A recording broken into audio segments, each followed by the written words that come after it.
India's number 1 varicose veins hospitals ఐబీసీను సంప్రదించండి. మీ నొప్పి లేని ప్రయాణాన్ని ప్రారంభించండి. నమస్తే రమగారు. నమస్తే జయ. రమగారు, ఎద్దనపూడి సులోచన రాణి గారివి కొన్ని నావెల్స్ చెప్పుకున్నాం మనం. చాలా బాగుంటాయి కదండి. శ్వేత గులాబీ అవి చెప్పుకున్నాం అవును, కదా. అవును. అభిశాపం. అవును. ఆవిడ ఇంకేమన్నా నావెల్స్ చెప్పుకుందామా? నావెల్స్ అయితే బోల్డ్ ఉన్నాయి జయ. ఆ, కొంచెం చిన్న సైజ్ కథలు చెప్తాను. నవల అంటే చాలా పెద్దది కదా. కథలు కూడా రాశారు ఆవిడ. చిన్న నవలలే కొంచెం చిన్న స్వరూపంలో ఉన్నవి కూడా కొన్ని కథలు. ఓకే. కొన్ని చిన్న చిన్న కథలు అంటే మరి చాలా ఎక్కువ కాదని అనుకుంటా. నాకు తెలిసినవి కొన్నే. ఇంకా నేనేమో తెలుసుకోలేకుండా మిస్ అయ్యానా అనిపిస్తుంటుంది మధ్య మధ్యలో నాకు. చిన్న కథలు కూడా చాలా బాగుంటాయి. పత్రికల్లోకి వచ్చి ఉండొచ్చు బహుశా. నేను పుస్తకంగానే చదివాను. నేను రచయిత్రిని కాను. దాని పేరా? ఓకే. బాగుంటుంది చిన్న కథ. ట్రీట్మెంట్ బాగుంటుంది. అసలు ఆవిడ స్టైలిష్ రైటర్. అవునండి. ఆవిడ స్టైలే వేరు. ఆవిడ క్యారెక్టర్ని పరిచయం చేయటం కూడా స్ఫురద్రూపి అయిన మగవాళ్ళని ఎంత బాగా ఓ పెద్ద వర్ణన ఉండదు. ఒక 2 వాక్యాల్లోనే ఒక హుందా అయిన క్యారెక్టర్ని నుంచోబెట్టేస్తారు కంటి ముందు. ఓకే. మామూలుగా మనం చూసే వాళ్ళల్లో అందంగా ఉండటం వేరు, హ్యాండ్సమ్గా ఉండటం వేరు కదా అవును కదా. మగవాళ్ళల్లో అందం కంటే హ్యాండ్సమ్ లుక్కే కావాలి. వాళ్ళ కళ్ళు, మొహం పెద్ద పెద్ద కళ్ళు, చక్కగా మొహము తెరిపిగా ఉంటే అందరూ అట్రాక్ట్ అవ్వరు. కానీ ఈ హ్యాండ్సమ్ గాయ్ వాడు నల్లగా ఉన్నా సన్నగా ఉన్నా అలాంటి వర్ణన బాగా చేస్తారు. బాగుంటుంది. ఈ కథ కూడా బాగుంటుంది. ఇందులో ఈ చిన్న పుస్తకంలో ఒక 5-6 కథలు ఉన్నాయి. ఈ నేను రచయిత్రిని కాను ఒకటే నాకు ఇష్టమైన చిన్న కథ ఆవిడది. సింపుల్, ఒక ఎపిసోడ్లో చెప్పేసేయచ్చు. ఇంకో 2-3 చూశాను. స్నేహం అయ్యి అవి చెప్పుకుందాం. ఓకే. ఈ కథని ఎట్లా పరిచయం చేస్తారంటే, నేను అనే అమ్మాయే చెప్తున్నట్టు. ఒక అమ్మాయి నేను మా అన్నయ్య మేము ఇలా చేసాం, అన్నయ్య ఇలా చేశాడు, అప్పుడు ఇలా అయింది, అతను అలా అన్నాడు అని ఏమనాలి దాన్ని? స్వపరిచయం. అలా అని చెప్పకూడదు. మధ్యం పురుషులో చెప్పటం, నా వైపు నుంచి చెప్పుకోవటం అనమాట కథ. ఓకే. ఈ కథ చెప్పే అమ్మాయి పేరు, ఈ నేను రచయిత్రిని కాను అనే స్లోగన్ చెప్పే అమ్మాయి పేరు అనురాధ. రాధ అనే పేరుతో పరిచయం చేస్తారు. ఈ రాధకి నేను కథని నా వైపు నుంచి చెప్తున్నా. ఓకే. ఆవిడ ఎలా చెప్పారో అలా కాకుండా మన వైపు నుంచి చెప్పుకుంటున్నాం అనమాట. ఈ రాధకి 2 అన్నయ్యలు ఉన్నారు. పెద్ద అన్నయ్యకి వివాహం అయింది, పిల్లాడు కూడా ఉన్నాడు. వదిన క్యారెక్టరే కనపడుతుంది కానీ పిల్లాడు బాబు పేరు అప్పుడప్పుడు వస్తుంది కానీ అదేం చూపించరు. అన్నయ్య, పెద్దన్నయ్య, వదిన, అమ్మ, ఆ చిన్నన్నయ్య. అయితే ఈ చిన్నన్నయ్యకి కథలు రాయటం, పుస్తకాలు చదివించే సరదా ఎక్కువ. ఓకే. అయితే అతను ఎప్పటి నుంచో కథలు రాస్తూ ఉంటాడు. చిన్నప్పటి నుంచి కథలు రాస్తుంటాం, తిరిగి రావటం. అవి ఎక్కడ పబ్లిష్ కాల. బిఏ 3 సార్లు 4 సార్లు డిమ్కి కొట్టాడు. పోన్లేరా, నీకు ఇష్టం లేకపోతే అవేం చదవద్దులేని, రాతలేవో రాసుకోమని వాళ్ళ అన్నయ్య అతను వదిలేసాడు. వాళ్ళ అమ్మకి నచ్చలా. మొత్తం ఇల్లంతా పెద్దన్నయ్యే చూడాలి కదా. ఆడపిల్లలకి పెళ్లి చేయాలి. ఇది 70s రాయబడిన కథ. ఓకే. ఆడపిల్ల పెళ్లి 80s, late 70s, early 80s అనుకో. అమ్మాయిల పెళ్ళిళ్ళు చేయటాలు అవన్నీ అన్నదమ్ములే చూసుకునేవాళ్ళు. పెద్ద ఆస్తిపాస్తులు ఉన్నవాళ్ళు కాదు వీళ్ళు. అన్నయ్యకి ఒక 600-700 జీతం. 700 జీతం రోజులు ఏనాటివి నీకు కూడా తెలీదు కదా, ఇంకా పాద్దే. అయితే ఒకరోజు ఈ కథ ఇక్కడ ఇలా ప్రారంభం అవుతుందన్నమాట. ఈ అమ్మాయి ఏదో చిన్న స్కూల్లో టీచర్గా చేస్తుంది. పెళ్లి చేసేద్దామని అనుకుంటారు కానీ అన్నయ్యకి చాలా అప్పులైపోయినాయి. మమ్మల్ని ఇద్దరిని చదివించేసరికి అన్నయ్య అప్పులో సగమైనా తీరే వరకు ఉద్యోగం చేసి అన్నయ్య అప్పు తీరడానికి హెల్ప్ చేయాలని స్కూల్లో చేరుతుంది. ఈ అమ్మాయికి కథలు, కాకరకాయలు, వ్యవహారం ఏమీ లేదు. పుస్తకాలు చదవడం తలకాయ నొప్పి. తెరలు అల్లుకోవటం, పూసలు అల్లటం, ఏమైనా బొమ్మలు వేస్తుండటం, ఏదైనా కుడుతూ ఉండటం, మొక్కలకు పాదులు చేయటం, చిన్నపిల్లలతో ఉండటం ఇష్టం. సన్నగా, నాజుగ్గా, కాస్త లేతగా ఉండే ఒక అమ్మాయి క్యారెక్టర్ని పరిచయం చేస్తారు. పోస్ట్ వస్తుంది. వదిన, రాధ, చిన్నన్నయ్య ముగ్గురు ఒకేసారి బయటకు వస్తారు పోస్ట్ కోసం. ఆ వదిన ఎవరో ఉత్తరాల కోసం చూస్తుంది. ఆవిడకి ఏం లేదు. ఈవిడేదో ఇంటర్వ్యూ ఎక్కడికో అప్లై చేసింది. వాళ్ళు ఏమైనా ఇంటర్వ్యూ కార్డు వస్తుందేమో అని రాధ చూస్తుంది. అది రాలా. కానీ ఒక బరువైన పార్సిల్ మాత్రం వెనక్కి వచ్చింది. అదేంటంటే వాళ్ళ చిన్నన్నయ్య రాసిన నవల. పుస్తకం తిరిగి వచ్చేసరికల్లా ఇక అతను హతాశుడైపోతాడు. గబుక్కుని వెళ్ళి గదిలోకి వెళ్ళి తలపేసేసుకుంటాడు. కట్టలాగా వచ్చింది కదా రిజిస్టర్ పోస్టు, అది వెనక్కి ఇచ్చేసి చెల్లెలకి ఇచ్చి, నేను తగలబెట్టేసి కష్టపడి రాశాను అనుకో, అయినా సరే నాకేం పేరు లేదు, ప్రఖ్యాతి లేదు, నా పుస్తకాలు ప్రింట్ అవటం లేదు, చీచి అని తలపేసేసుకుంటాడు. మధ్యాహ్నం నుంచి రాత్రి దాకా పిలుస్తారు. అన్నం తినమంటారు, కాఫీ తాగమంటారు, బతులాడతారు. వదినకి బాగా మరిదంటే ప్రీతి. ఎప్పుడో పెళ్ళయింది వాళ్ళకి. ముందు నుంచి మగవైపు మరిదంటే ప్రీతి. ఈ అమ్మాయి ఏమో పెద్దన్నయ్యకి కిడ్ అనమాట, పెద్దన్నయ్య పెట్టు. ఎంత పిలిచినా రాడు. రాత్రికి వాళ్ళ పెద్దన్నయ్య ఇచ్చాక బలవంతంగా మొత్తానికి బయటికి పిలుస్తారు. ఆ సాయంకాలం ఏమవుతుందంటే ఈయన వాళ్ళ అన్నయ్య వస్తూనే ఉత్సాహంగా రాధా రాధా అని పరిగెత్తుకొస్తాడు. చెల్లెల్ని చక్కగా దగ్గర తీసుకుని కావలించుకుంటాడు. నువ్వు అదృష్టవంతురాలివి, నీకు అన్నీ కలిసి వస్తాయి అన్నీను అని ₹1 లాటరీ కట్టేట ఒక చోట ఆయన. గోద్రేజ్ బీరువా వచ్చింది. అప్పట్లో గోద్రేజ్ బీరువాలు అవి చాలా గొప్పవి, ఖరీదు. బీరువా కొనుక్కుంటే 2-3 వేల రూపాయలు అయ్యేది. ₹1 ₹3,000 ₹4,000 బీరువాను తగిలింది. ఎంత గొప్ప గొప్ప కదా. అక్కడి నుంచి చెల్లెలు చేతులు పుచ్చుకుని, అబ్బో నువ్వు భలే అదృష్టవంతురాలు, నీకేం గిఫ్ట్ కావాలో చెప్పు, వీళ్ళు ఎప్పటి నుంచో బీరువా కొనమంటున్నారు, ₹1 వచ్చేసింది, నీ పేరుతో కట్టేసరికి రాధ అదృష్టవంతురాలు అని మాట్లాడారు. అక్కడి నుంచి ఆవిడంది వదిలినట్టుంది, దీన్ని ₹3 సరే రాము కాఫీ కూడా తాగలేదు, వాడిని తను పిలవండి అంటే ఇక పిలిచి మొత్తానికి ఎరా పుస్తకం ప్రింట్ అవ్వకపోతే ఆడదానిలాగా ఏడుస్తావురా, రా అని బయటికి తీసుకొచ్చి భోజనాన్ని కూర్చున్నారు. ఏదో నవ్వుతూ మాటల్లో ఏమన్నారంటే, నీ కథ కూడా రాత్రి చేత పోస్ట్ చేయించు, దీనికి అదృష్టం కలిసి వస్తుంది, దీనికి లక్కీ ఫెలో కాబట్టి దానికి ఏదో అవుతుందన్నారు. మాట్లాడలా, ఏదో నవ్వుకున్నారు. ఈ అమ్మాయి యథాతథంగా స్కూల్కి వెళ్తూ ఉండేది. సడన్గా ఒకరోజు పోస్ట్ వచ్చింది. మళ్ళీ అన్నయ్య పుస్తకం వచ్చేసిందేమో అని అనుకుని హడిలిపోయారు వీళ్ళు. తీరా ఓ ఉత్తరం వచ్చింది. ఆయన ఆశ్చర్యపోతాడు. అక్కడి నుంచి చెల్లెలు చేతులు పుచ్చుకుని చెల్లెల్ని గాల్లోకి ఎగరేసి, నిజంగా లక్కీ ఫెలోవి, నీ పేరుతో పంపించానని చెప్పలే, నా పుస్తకం ప్రింట్ అయిందని చెప్పాడు. ఆ టెలిగ్రామ్ వచ్చింది ఆ రోజు. ఈ టెలిగ్రామ్ ఎవరి పేరు మీద వచ్చింది? రాధ పేరు మీద వచ్చింది. వాళ్ళమ్మ వదిన అడిగారు, రాధ పేరు మీద వచ్చింది ఏంటి టెలిగ్రాము, రామకృష్ణని నీ పేరు మీద రావాలంటే ఆ పుస్తకము రాధ పేరు మీద పంపించానని చెప్పాడు. ఆ బుక్ ప్రింట్ అవబోతోంది ఒక పత్రికలో. ఈ అమ్మాయి కనీసం ఆ పుస్తకం ఏమిటో కూడా చూడలేదు. వాళ్ళ అన్నయ్య వాళ్ళు ఏమన్నారు, ఇది మంచిదేగా, ఏదో ఒకటి వాడి పుస్తకం ప్రింట్ అవుతుంది. వాళ్ళు బోల్ డబ్బులు పంపించారు. ఇక వారపత్రికలో సీరియల్గా రావటం మొదలుపెట్టింది. క్రమంగా అందరూ గుర్తించడం మొదలుపెట్టారు, ఈ అమ్మాయే ఆ కథ రాసేదని. ఓనాడు ఇదంతా అందరూ అంటున్నారు ఏమిటని నా పుస్తకం కూర్చుంటే ఆ బుక్ ఏమీ నచ్చదు, ఏమిటిదో కథ, దీనికి జనాలంతా ఫ్యాన్స్ అవటం ఏమిటి, దిక్కుమాల కథ అనిపిస్తుంది. అమ్మాయికి లేదు, బుక్ రీడింగ్ ఛాయిస్ కాదు తంది. అక్కడి నుంచి ఏదో సన్మానం అని పిలుస్తారు ఈ అమ్మాయిని. ఈ పిల్లకి అసలు ముందే పబ్లిక్లోకి వెళ్ళటం అవి అలవాట్లేదు, మెతకది, తక్కువ మాట్లాడుతుంది, ఏదో ఆ స్కూల్లో ఉండటం తప్పిస్తే తనకేమీ తెలీదు. వాళ్ళ అన్నయ్య చాలా బలవంతం చేసి, ఇప్పట్లో చెప్పద్దు, నేను రాయలేదు, మా అన్నయ్య రాశానంటే వద్దు ఇంకో కొన్ని పుస్తకాలు ప్రింట్ అవ్వనివ్వు, కొంతకాలం అయితే బాగుంటుంది. ఇతను ఏం చేస్తాడు, ఆ పత్రికకి ఈ అమ్మాయి ఫోటో పంపించేస్తాడు. చెల్లెల్ని తీసుకెళ్ళి వెంబడి పెట్టుకెళ్ళి ఒక ఫోటో తీయించి, నాకు అవి నా ఆశయాలు నా అభిప్రాయాలు అని ఒక రాసి తనే పంపిస్తాడు. గుర్తుపడతారు, ఫోటో పడేసరికి ఆటోమేటిక్గా గుర్తుపడతారు. ఈ పబ్లిక్ నుంచి వచ్చేదాన్ని తట్టుకోలేకుండా ఉంటుంది. అదేదో ఇద్దరు ఆడపిల్లలు ఎవరి చేతిలోనో మోసపోయి ప్రతీకారం తీర్చుకోవడానికి మగవాళ్ళ మీద బాగా డబ్బు సంపాదించి మగవాళ్ళ మీద ప్రతీకారాలు తీర్చుకుంటారు. కానీ వాళ్ళకి తర్వాత ఎదురుపడ్డ వాళ్ళంతా మంచివాళ్లే, కానీ మంచి వాళ్ళని కూడా వీళ్ళు చక్కెరగిరి మాన్యాలు పట్టిస్తారు. ఈ ఆడాళ్ళకి పగా ప్రతీకారాలు ఏమిటో ఈ పిల్లకి అర్థం కాదు. వాళ్ళ అన్నయ్య రాసిన కథ అది. అక్కడి నుంచి ఇంకో బుక్ ప్రింట్ అవుతుంది,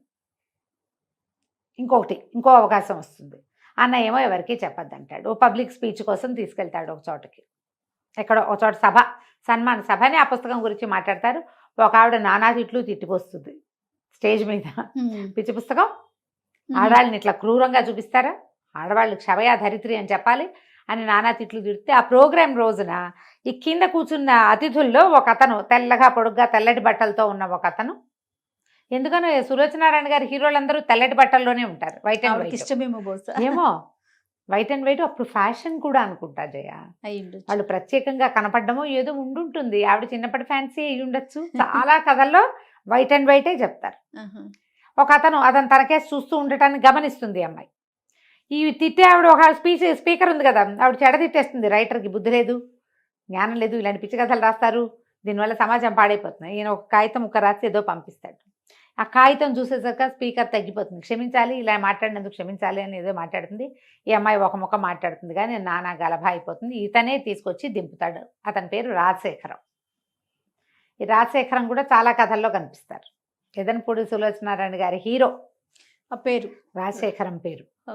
అక్కడి నుంచి ఇంటికి తీసుకొస్తాడు. వాళ్ళ అన్నయ్య ఆశ్చర్యపోతాడు. ఆ పూట ఏంటంటే అన్నయ్య రాడు, ఎందుకంటే నా బదులు నువ్వు సన్మానం తీసుకుంటుంటే నాకు కుళ్ళొస్తుంది అని తను రాడు సన్మానానికి.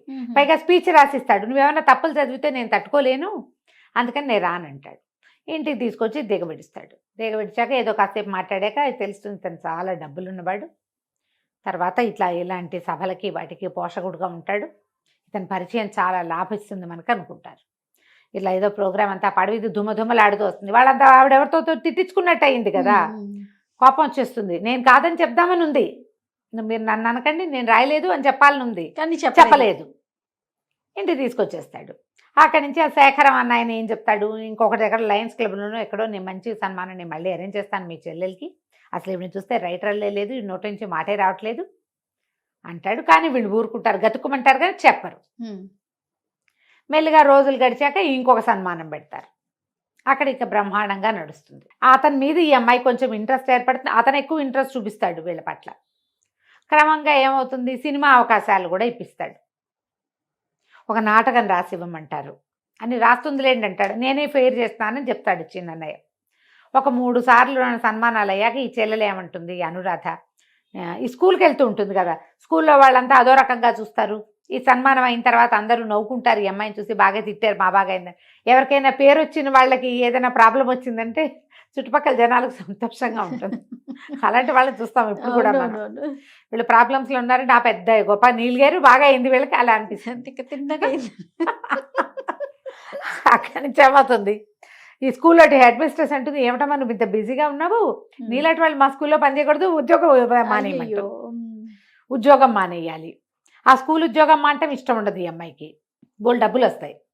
అక్కడి నుంచి నేను ఈసారి సన్మానంలో నేను చెప్పేస్తాను ఖచ్చితంగా అంటుంది, అన్నయ్యతో చెప్పేస్తానంటుంది. చెప్పేస్తాననేసరికల్లా వాడి వద్దు నువ్వు చెప్పొద్దు అని చెప్పి చెల్లెలకి ఓ చిన్న విషం ఉన్న పొట్లం చూపిస్తాడు. నువ్వు కనుక అక్కడ నోరెత్తావంటే తినేస్తాను నేను, ఎందుకంటే నా మొదట్లో నాకు కూడా కష్టంగానే ఉంది, కానీ ఇప్పుడు నాకు కష్టంగా లేదు. నా చెల్లెలకేగా పేరు వచ్చేది, ఏం పర్వాలేదు. ఇప్పట్లో కాదు, చాలా పేరు వచ్చాక, చాలా పాపులర్ అయ్యాక అప్పుడు చెప్దుగా.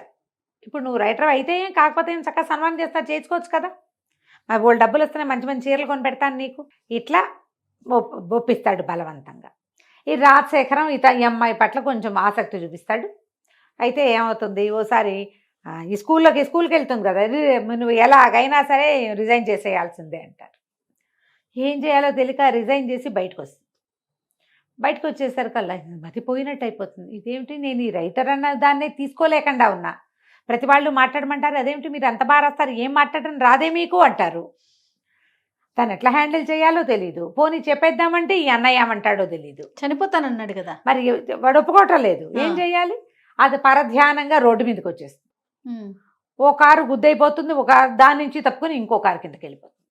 ఆ రెండో కారు రాజశేఖర్ అంది. అతను కాస్త ఈ అమ్మాయిని తీసుకుని హాస్పిటల్కి తీసుకుపోతాడు. వాళ్ళ అన్నయ్యలకి కబురు చేస్తాడు, ఇంటికి కారు పంపిస్తాడు. ఒక కన్ను బాగా నెవరగంత మీద గట్టి దెబ్బ తగులుతుంది, కళ్ళు మొహానికి కట్టేస్తారు మొత్తం. ఈ అమ్మాయి ఓరుబోరుమని ఎడుతుంది, భయపడిపోతాడు అతను, కళ్ళు కనపడకుండా అయిపోతాయేమోనని. ఓ కన్ను కనిపిస్తుంది. అన్నయ్య అందరూ వచ్చాక కళ్ళు కట్టనివ్వదు, మొత్తం కళ్ళకి భయం వేస్తుంది నాకు, కళ్ళు కనపడకపోయేసరికల్లా టెన్షన్ వచ్చేస్తుంది కదా. ఓ కన్నే చూడనివ్వండి అంటే రెండో కన్నుకి కట్టుకడతారు. కళ్ళు స్ట్రెయిన్ అయ్యి ఎప్పటికీ కూలుకోదు, 20 రోజులు పడుతుంది.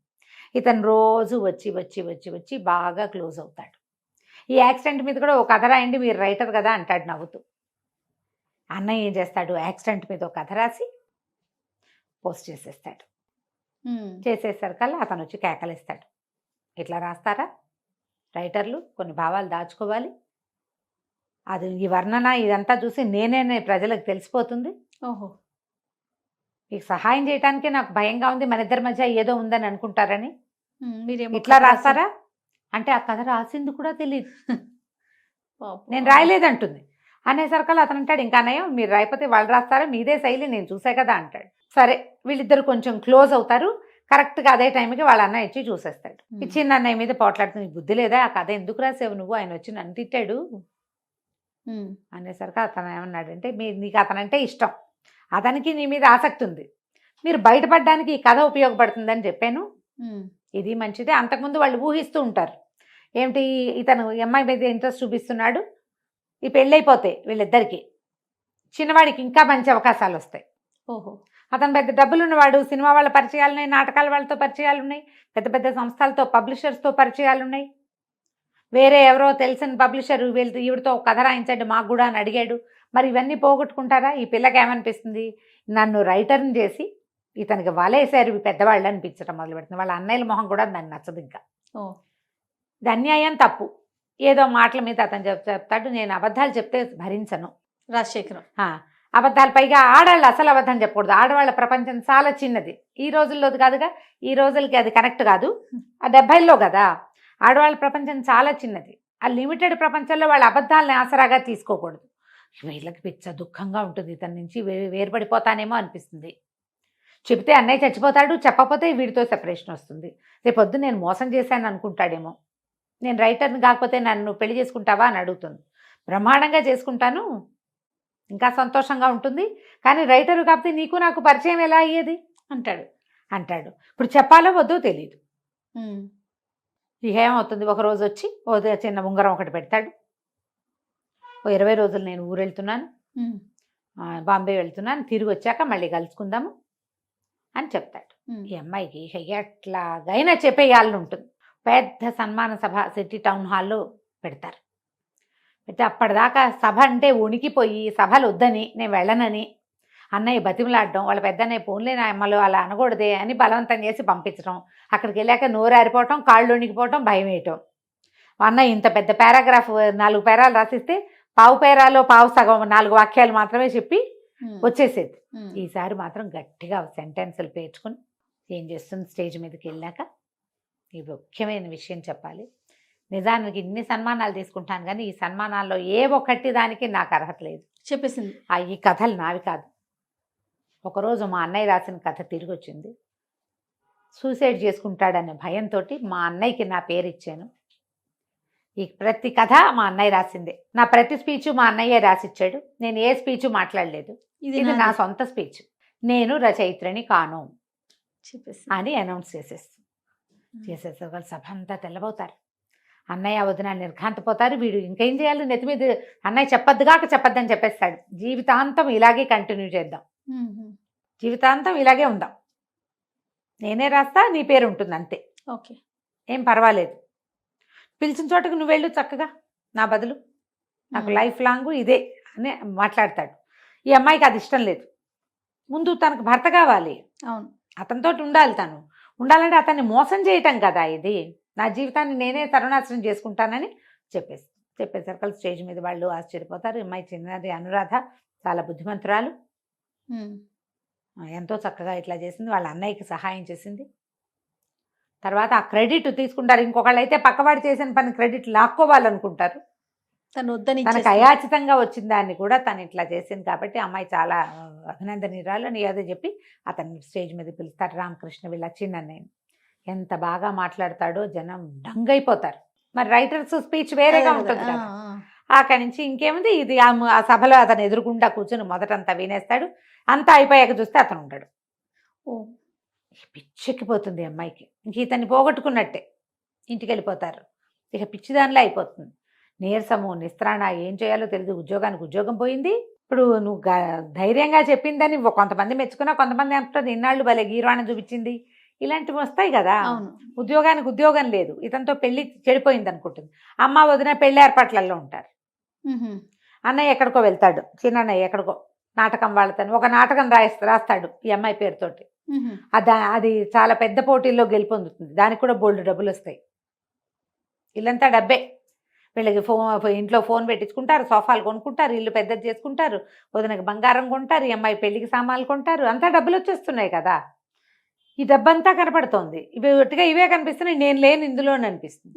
సరే ఆలోచించి ఏమనుకుంటుంది, ఉంగరం తీసుకెళ్ళి ఇచ్చేద్దాం అనుకుంటుంది. ఇంటికి వెళ్తే కింద పని వంటాడు, ఎవరో వచ్చారని చెప్పి సార్ని పిలుచుకురా నువ్వు అంటూ. కిందకి వచ్చేసరికల్లా అబ్బా మొత్తానికి దారి కనపడింది నీకు అంటాడు. కొంచెం వెటకారంగా మాట్లాడతాడు. ఈ అమ్మాయి ఏడ్చుకుంటా ఉంగరం ఇచ్చేస్తుంది. మీ ఉంగరం నాకెందుకు, అట్టు పెట్టుకోండి, నేను మోసం చేశాను మిమ్మల్ని, నేను ఈ పెళ్ళి ఎలాగో జరగదంటే సరే ఉంగరం చేతిలో పెడితే చేయిపుచ్చుకుంటాడు. ఈ చేతిలో నుంచి ఈ చేయిపుచ్చుకుని రెండో చేపట్టుకుని ఉంగరం పెట్టేస్తాడు. 2 రోజుల్లో మన నిస్తార్థమని, 4 రోజుల్లో మన పెళ్ళి అని తెలుసా నీకు అంటాడు. అనేసరికి ఇంకేం పెళ్ళి క్యాన్సిల్ అయిపోయింది, నేను చెప్పిన రోజునే అయిపోయింది కదా, అందుకే నువ్వు నాకు కనపడకుండా వెళ్ళిపోయావు అంటే, ఆ రోజే మీ అన్నయ్యలు ఇద్దరు వచ్చి గంటల తరబడి నన్ను బతిమలాడి నీ తప్పేం లేదని చెప్పారు. ముందు నాకు కష్టం తోచింది, ముందంతా ఇది నా భార్య ఫేమస్ రైటరు అని చెప్పుకోవాలంటే నాకు మొహమాటంగా ఉండేది. ఇప్పుడు చాలా సంతోషంగా ఇది నా భార్య అని చూపించుకోగలుగుతాను. నేను ఫేమస్ పర్సనాలిటీలకి భర్తలుగా ఉండటము కష్టం, నీ మీద ప్రేమతో దాన్ని భరిద్దాం అనుకున్నా. ఇప్పుడు నాకు అసలు అవసరమే లేదు, ఆ కష్టమే లేదు నాకు. దొంగ మొహం. ఆలోచిస్తే నాకు ఇదే బాగుంది అనిపించింది. ఓకే. అమ్మాయి నచ్చింది మొదటి రోజు నుంచి. ఈ పిల్ల ఇంత నాజుగ్గా ఉన్న అమ్మాయి, ఇంత మాటల నోటో నాలుగు లేనట్టుగా ఉంది, ఈ పిల్ల ఎటా రాసింది అనుకున్నాను నేను. అమ్మాయి నువ్వు రాయలేదనుకుంటే నాకు అమ్మాయిగా ఉందంటాడు. ఉందని చక్కగా ఉంగరం పెట్టి తీసుకెళ్ళి ఇంటి దగ్గర దిగబెడతాడు. ఇంకో నెలలో పెళ్ళి అయిపోతుంది. కథ కంచికి మనం ఇంటికి. బాగుంది రమ్మగారు, కానీ లాస్ట్లో పాయింట్ బాగాలేదు.